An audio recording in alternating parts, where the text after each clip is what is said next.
Welcome to the SRS Podcast. I'm your host, Aaron J. Babyar, and I'm the Training Director of Support Raising Solutions. Whether you're a new ministry worker or a veteran looking to increase your competence and confidence, Support Raising Solutions seeks to bless you in your quest to be a spiritually healthy, vision-driven, fully funded Great Commission worker.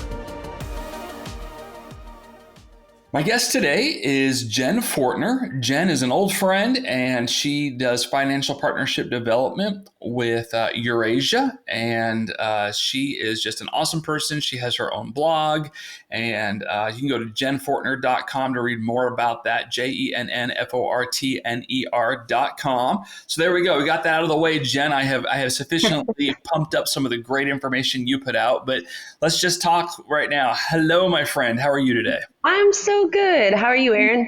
I'm doing great. The time we're recording this, it is sunny, and we're supposed to have blue skies, and my wife and I plan to go swimming later today, so I'm excited. Ooh, hey, it's a good day for the pool. So I've been taking my kids every once in a while, like on Thursday afternoons, and my kids this weekend went off the diving board for the first time ever. Oh, I bet that was a cutie patootie moment. Tell the listeners how old your children are.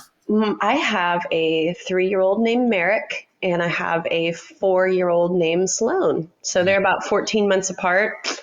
We did it real quick with those two, and yeah, just loving them, loving life. And I have a husband named Zach, and we live in Springfield, Missouri.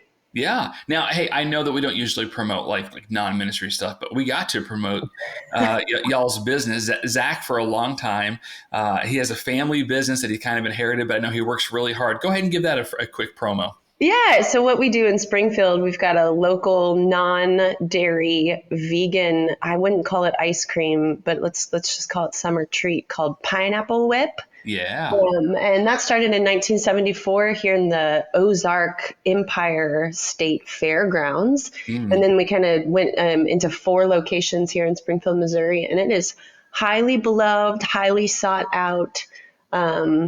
We are busy in the summer doing that, but we love it and get to employ a lot of cool local kids and have a really good time. So cool. I know. It's legend. It's legend. It's a summer. It is legend. Sure. Yeah. So Jenn and I live about 2.5 hours apart. So we definitely don't run in the same circles all the time, but we do know some of the same people for sure.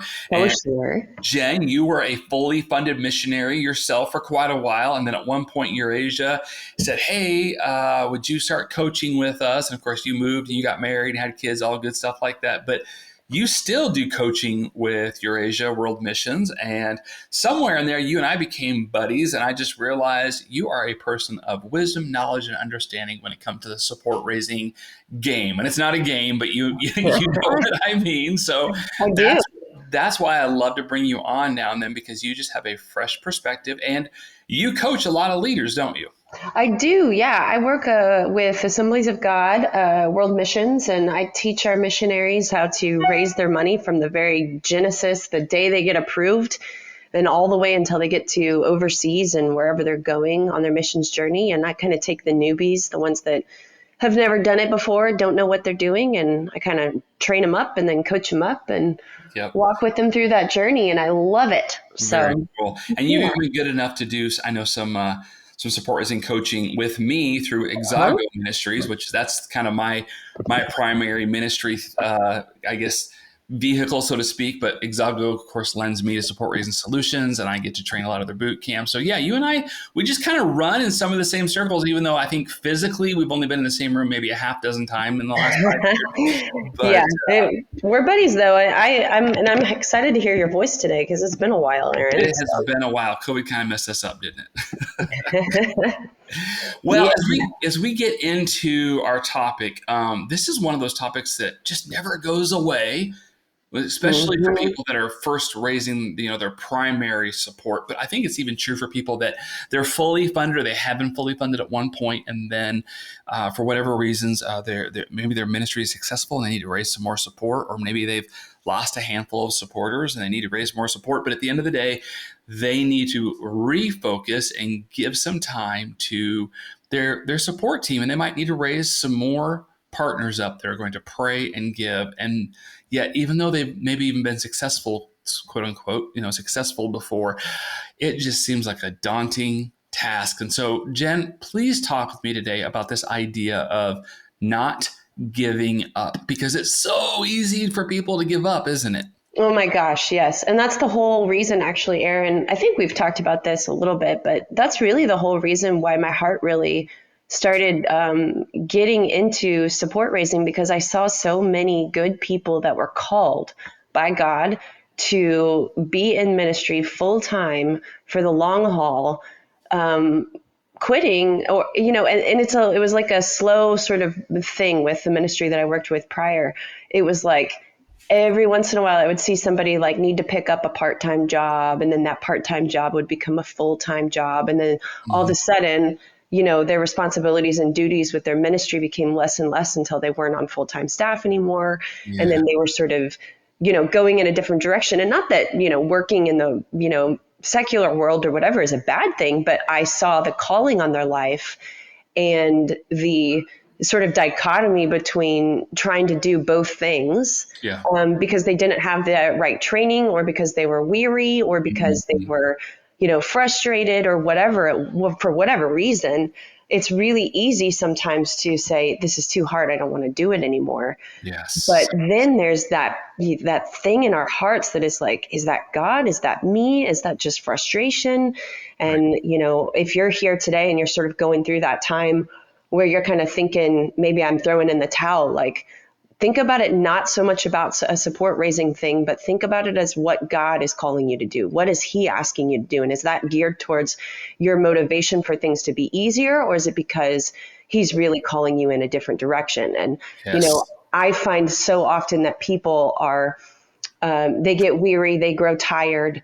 And maybe it's because they didn't have the right tools to begin with, or maybe they're not putting a couple of these things that I have in mind that we're going to talk through in Yeah. mind. But I think it's so important to check our hearts continuously, excuse me, and really hear what the motivation of our hearts is, of why Mhm. it is that maybe we're throwing in the towel or whatever. So does that Well make put. sense? Oh yes, well put, well put.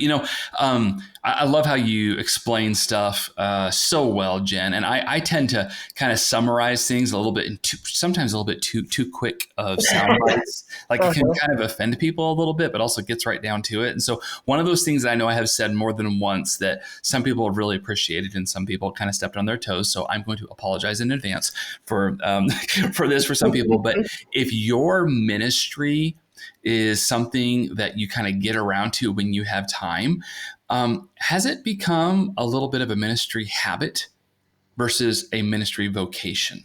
Hmm. And with that being said, I'm going to agree with what you said earlier. If you're called to full time ministry, then that's what you should be doing. If you're called to full time ministry and you're not able really to ever get around to it, or if you actually sit down and count up your hours and how you're spending your time, and you're not actually doing full time ministry, that should be kind of like a warning light, a dashboard light on the in your vehicle of, hey, maybe things aren't quite right. Because as I have shared on the podcast before, I had and have. I think he's still a friend, so no judgment here this way. But I had a friend that he would tell people that he was in full time ministry, but in reality, boy, he barely had time to do ministry because he was driving a school bus, substitute teaching, Hmm. refereeing football games for the school district, and he would tell people he was in youth ministry, but in reality, he was working for the school with way more than half of his hours, instead of developing a great team of people that would pray and give, so he could fully focus on the youth ministry duties that he hit, by his own admission, that he felt like God was putting on his heart. And so there's kind of an area there where we don't want to be judgmental. I know, Jenn, you don't want to be judgmental. I don't want to be judgmental. And yet, for those people that are listening, you're like, no, I'm really called to full time. Like, this needs to be my primary use of my time and my hours in ministry. This needs to be my primary, if not maybe my exclusive income.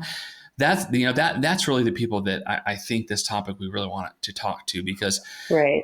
I don't like to like put people's side hustles down, and yet sometimes, especially in the missions world, I see side hustles in some cases really distracting people from the vision that God has given them. And when they think about it that way, that changes the topic, doesn't it?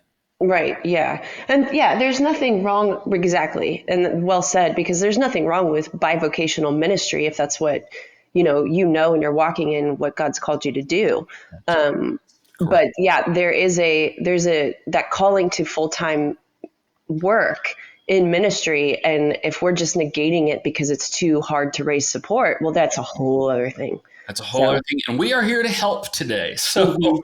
um, what we're going to talk about is don't give up. And so, if you are listening to this and you're realizing, okay, I need to raise more support, also, oh, I feel like I don't think I can ever make it. I think I just want to give up. We're saying don't give up. And so we're going to actually have a couple episodes. This is part 1 of 2. We're going to have a couple of episodes here where we kind of dig into just some practical points on how to not give up, how to stay Mhm. focused, how to reach fully funded. And so I have some ideas, but Jen's got a ton. We don't pre-rehearse these podcasts, but she did send me a few bullet points. Like, here's some of the things I want to talk about. And so with that being said, we're gonna dive into it here a little bit. And so, Jenn, my friend, let's get right into some of these thoughts that you shared with me, kind of from the top of the short list that you sent. And one of them, I know it just had to do with this presentness, so to speak, of Hmm. being where you are, being fully present, that whether you're going to your kid's ball game or you're going to the grocery store or Thursdays at the swimming pool with your kids or whatever, Yeah, right. being ready to talk about your ministry, to tell us more about that whole idea. Yeah, so I think at some point you need to be able to get to the point or the place where you're willing to talk about it wherever you go. And that doesn't really necessarily come easy because so many conversations are nuanced, right? You might be talking to one person and they're bent one way and another person is this person and they're a business person and the other person is just at the pool, all these kind of different spaces, but you need to be willing to talk about it wherever you go. So my thought on that too is to really practice your 30-second elevator speech. And so write that puppy out, like change it, modify it, practice it, say it out loud, get to the place where it doesn't necessarily have to feel rehearsed, but if you have your 30-second, little speech or whatever you want to say to that person to sort of really talk about what your ministry and what you're doing and open up doors of opportunity. Right. Well, there are certain things that you probably want to hit on and have polished, and Yeah. then you can change it up as you go. So I'm not saying live your life as a robot and say the exact same thing every single time, but it does help to sort of have it finessed into the place where you really have your language clear, what you want to say, whether it's you're at the pool, you're skiing with a friend, you're you see somebody in the elevator literally and it's a business person and you want to take the opportunity to share. So really Mhm. have that thing in mind, but I would say also be willing to talk about it wherever Right. you go. And Yes. I think there's a mindset there. And I've seen, Aaron, some of the missionaries that I work with really get to that place where at first they're timid, they don't want to talk about it, they're scared of who they're going to approach and maybe feel too unauthentic. But I think once they get to this place where they realize that it is a lifestyle, it's not something that you have to partition out just Yes. for face-to-face appointments, but it's something that you can really be sharing and spreading in a natural and compelling way.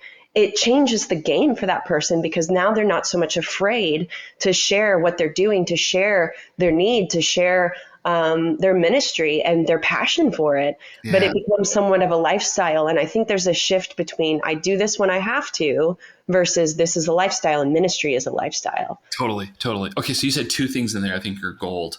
So Mm-hmm. I'm like Captain Paraphraser, right? So one is, I think you said, be ready, and that means be ready, like with your mouth, with your head, with what you're going to say. Practice your 30 second what do you call it, elevator speech or whatever else Right. in advance. So what are you going to say when someone says, so what do you do? Like, Mm-hmm. seriously, people ask that in a number of different ways, but people ask that all the time. It's a bit of who are you? What do you do? Where do you work? There's a lot of different ways that can come out. But how you respond to that might set up the next conversation, and it might not. So For instance, Jen, can I share a practical example from something in my life recently? Please, yes. Okay, so I am a sort of bicycler. I love getting out and bicycling just a ton of miles. I live in Northwest Arkansas. It's like the number one mountain biking destination in the world. I don't By even. the way, Aaron, I went to Bentonville not that long ago. It Oh was yeah, last week, just for a day, and I saw some of those trails, and they are amazing. Okay, they're keep going. legit, aren't they? They're They're so so legit. good. It is. Yeah, I was like, what on earth is this? I live in heaven for mountain bikers. And what's funny is I don't even have like the official 29er legit mountain bike. I'm saving my money because they are not cheap. I want one. But, Uh-huh. um, Mark Wilson does. He's the SRS director. He's got this bike that makes me drool. And then I'm like, no, don't be You materialistic. guys, He you did. guys have it so good down there. I love it. He actually, so, okay, we're totally on a side tangent here. Somebody hit Mark's bike years ago, like it was like a bike rack, and like Hmm. his insurance, like basically he bought this thing used, and they gave him this like great insurance payout, so he was able to buy this like totally legit bike. I love his bike, and it's like so amazing. And now I'm like nerding out on a bicycle, so I need to get back onto onto the topic at hand. So I am a bicyclist. I Uh-huh. like doing open road biking. I like the greenway. I like mountain biking. So, I have a couple bikes, and I'm in this. I can't get my tire fixed. Like something is wrong with my tire. I can't get it fixed. So I go into the shop, and even the guy working on the tire is like, "Hey, something's not right here. There's like blah blah blah." And at one point, Jen, I finally got around to my point. He said, "So what do you do?" Hmm. And that was my moment. Now, listen, I'm fully funded. I'm not like in a constant support raising posture, but right now at this moment, I am raising a little bit more for the fall. It's a long story, but I do need to raise a little bit more finances before this fall. And so, I was just ready, and I said, I basically minister to missionaries. He goes, what? And I said, well, I train and equip ministry leaders to survive and thrive. And he like stopped what he was doing and stood up and looked at me and kind of tilted his head sideways. He's like, that's wow. Well, how do you, like, who do you work for? And so I work for Exago Ministries, and we partner with SRS Supporting Solutions. And so I do some support raising training and coaching, and we do some kind of like life coaching, member care kind of stuff through Exago. And I mean, that's all I said. And he's like, I want to hear more about that. Like, I Hmm. mean, he's like supposed to be working on my tire, which was fine. He took a break because he wanted to hear more. And I kid you not, this very morning, and we didn't pre-rehearse this. Jen, I had coffee with him this morning, and Yeah. I got to share with him and invite him to join my team. And I promise you, when I went into the bike shop to figure out this tire issue, I wasn't thinking, oh, I'm going to get a support raising appointment out of this tire guy. Like that wasn't my goal. It was more of, hey God, if you put somebody in front of me that shows any interest in this ministry whatsoever, I'm going to ask them for an appointment. Like that's Right. kind of been my posture right now in this season, and I've picked up a couple appointments just because I was ready. And back to your point of like having your little speech ready. I have a few different versions of a tiny little speech. And it's not even really a speech; it's more just being honest, that I give people just enough information that if they want to know more, they're going to ask. And if they Right. don't want to know more, I let it go. I mean, I just move on with my daily life. So usually I share examples of how I screwed stuff up. I got this one right, so I had to tell you about that, Jen. Okay. So, but what did he say? The guy from the bike shop today. What did he say? He is actually very interested. He gave me a maybe answer, and I think he's going to join my support team. Now he might not. That's fine. Right.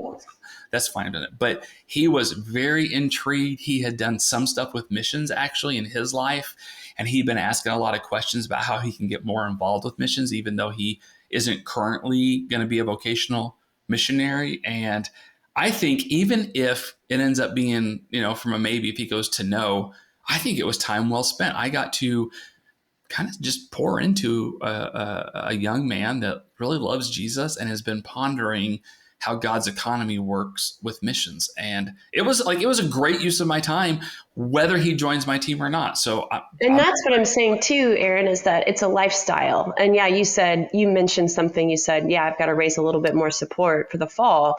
So sure, you're on sort of that's on the docket in your brain, you're going for it. But doing this as a lifestyle, like if you are around people and they're interested, like even if you don't have support to raise, this is a lifestyle. So go for it, at least get them on your newsletter list, at least get them interested. at least like share, because that is the body of Christ at work. We're all called to be a part of the Great Commission. So if you're sharing your heart and your passion with your ministry and it happens to come up to support, well, of course, yes.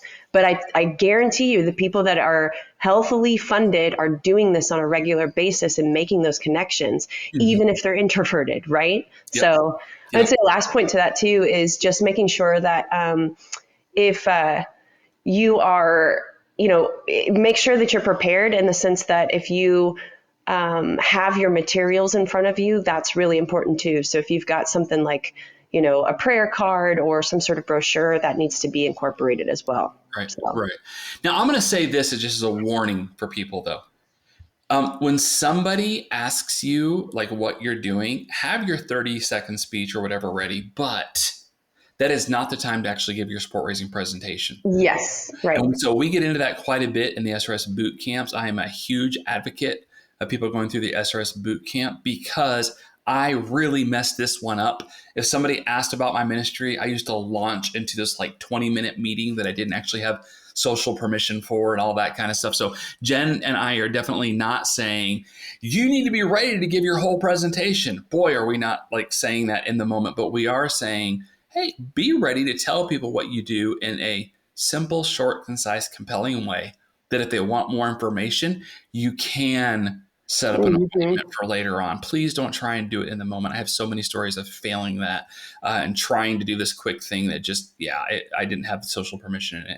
Totally good add on there because, when I say have your materials ready, it does make it sound like, okay, you're ready to ask, you're ready to go. No, that's not the point. The point is to do what Aaron did and get a coffee appointment for later if they're interested and find time to build that relationship. So exactly. Yeah. Well, Jenn, I know that we have just touched on this topic. We don't want people to give up. We don't want them to burn out. And one of the things that we want them to do is be ready for the opportunities that God puts in front of them. Be ready with a 30-second speech or be looking and open to who God might be putting in your path to invite to be a part of your team. And so we're going to pick it up next week and we're going to get into part 2 and we're going to get into some more practical steps of things you can do that actually can help you not burn out. And just to give a little teaser, one of those things is to not always be on. Meaning, even though Jenn and I are sitting here saying, be ready, there have been certain days, certain times when I was ready and I was like, no, not today. Not today. I'm not gonna have those conversations today. And some of that is, well, kind of talking about Sabbath. So we'll pick up on that next week. Jenn, I know you're already good to go. You already told me that we can do a part 2 later on. So before we close out this podcast, I just want to say thank you for joining. I'm excited to continue our conversation next week. And I just appreciate you. Thanks for being a part today. Hey, thanks. See you guys. Thanks for joining us for this episode. We would love to hear your ideas for future content. Please visit supportraisingsolutions.org/feedback to share your thoughts and questions. Also, wherever you download your podcast from, be sure to subscribe for future episodes and come back each week to gain more insight into the process of building and maintaining your personal support team.